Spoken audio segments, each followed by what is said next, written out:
तुम्हाला विश्वास बसत नसेल की मी असं का बोलतोय, पण मी पूर्ण विचार करूनच हे बोलतोय. आणि जर मी कंपनीचा जॉईंट CEO होणं मान्य नसेल तर मग एकच पर्याय आहे, आपण वाटण्या करूया.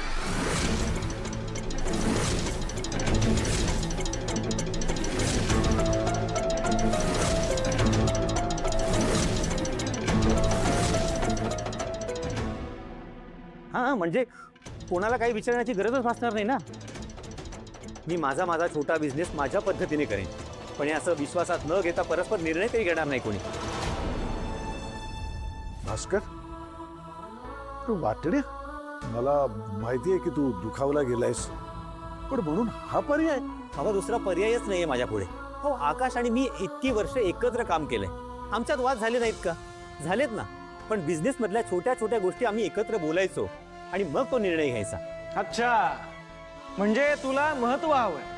नाही, माझ्या अनुभवाचा माझ्या कंपनीला उपयोग व्हावा असं मला वाटतंय. अखिल, आज एका बाबतीत तू असं केलंस, उद्या सगळ्या बाबतीत करशील. हळूहळू कोणाला विचारणार पण नाहीस तू. अखिल, अशाने कंपनी चालू शकत नाही. कुठल्याही कंपनीसाठी चांगले सल्लागार महत्वाचे असतात. आणि आकाशने काय आमचा सल्ला घेतलाय, त्याच्यावर विचार केलाय आणि मग निर्णय घेतलाय. आणि म्हणूनच तो इतकी वर्ष कंपनी इतक्या चांगल्या प्रकारे चालवू शकला. तुला असं म्हणायचंय का की फक्त आकाशाला चांगल्या प्रकारे कंपनी चालवू शकतो, मी नाही? मला फक्त एवढंच म्हणायचंय की आकाशला टीम स्पिरिट कळतं, इतरांच्या मतांचा आदर करता येतो. कंपनीचा बॉस आणि वर्करचा लीडर यातला फरक त्याला कळतो. आणि एक कंपनी चालवण्यासाठी हे गुण खूप महत्वाचे असतात. दादा, मला पण चांगल्या प्रकारे लीड करता येतो. आडून आडून मी कसं नालायक आहे हे सगळ्यांना सांगू नको. अखेर आवाज खाली. तुझं पण चुकलंय हे खरंच आहे ना? तनयाच्या आईला पैसे देताना तू आम्हाला तरी सांगायला हवंस ना. पण मुळात विशाखाला एवढ्या पैशांची गरजच काय पडली? आणि तसं असतं तर तिने पहिल्यांदा आपल्याकडे यायला हवं होतं. बाबा मदत मागितली होती. तुझ्याकडे? अरे पण तू CEO नाहीयेस हे विशाखाला चांगलं माहिती आहे, तरी पण तुझ्याकडे आली होती. नाही बाबा, माझ्याकडे नाही. विशाखा मावशी वसुंधरांकडे गेल्या होत्या.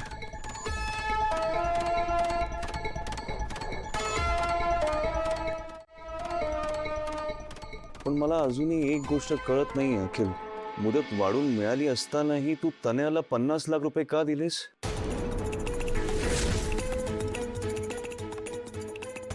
बोल ना आता ना, अखिल कडून तू 50 लाख रुपये का घेतलेस?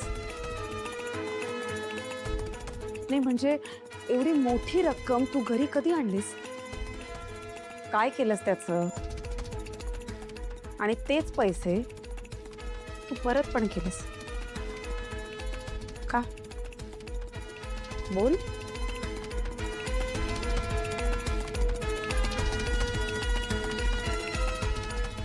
अगं बोल ना, आम्ही वाट बघतोय तुझ्या उत्तराची. काहीतरी बोल. ॲक्च्युली आई, ते मी सेफर साईड म्हणून अखिलला सांगितलं होतं, पण मुदत वाढवून मिळाली म्हणून मी पैसे परत देऊन टाकले. हे बघ तनया, विशाखा मावशीला पैशाची गरज होती हे मान्य आहे. तिने मला सांगितलं असतं ना, मीही माझ्या परीने मदत केली असती. पण मला अंधारात ठेवून हा सगळा व्यवहार झाला ना, त्याचं मला वाईट वाटतंय. आणि पुढे पण असंच होणार असेल तर एकत्र काम करण्यात काय अर्थ आहे? त्यापेक्षा मी वेगळा होतो ना. दादा प्लीज प्लीज असं नको ना बोलूस. आय नो गैरसमज झालाय, पण चूक माझी पण तर आहे ना. ही गोष्ट मला कळल्यावर सगळ्यात आधी मला तुम्हाला सगळ्यांना सांगायला होतं. पण याचा अर्थ हे नाही होत ना की तुझं महत्व कमी आहे. दादा तू बॅकबोन आहेस आपल्या कंपनीचा. हो ना, मग मला बॅकबोन सारखी ट्रीटमेंट तरी मिळायला हवी ना. आणि म्हणूनच मला जॉईंट CEO व्हायचंय, म्हणजे यापुढे अखिल आणि मी एकमेकांना आन्सरेबल राहू.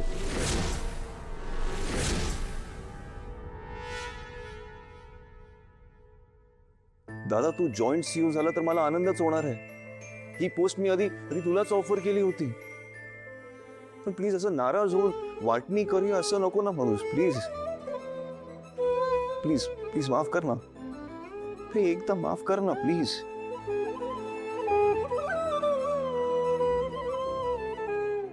बस झालं.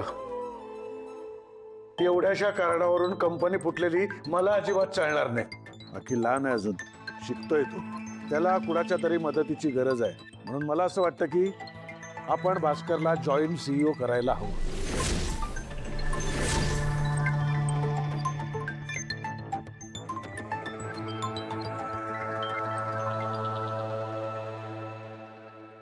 अखिल, पटतंय तुला?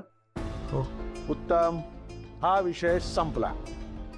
आता या घरात पुन्हा हा विषय निघणार नाही. कळलं? हो बाबा. चला शांतपणे कामाला लागा.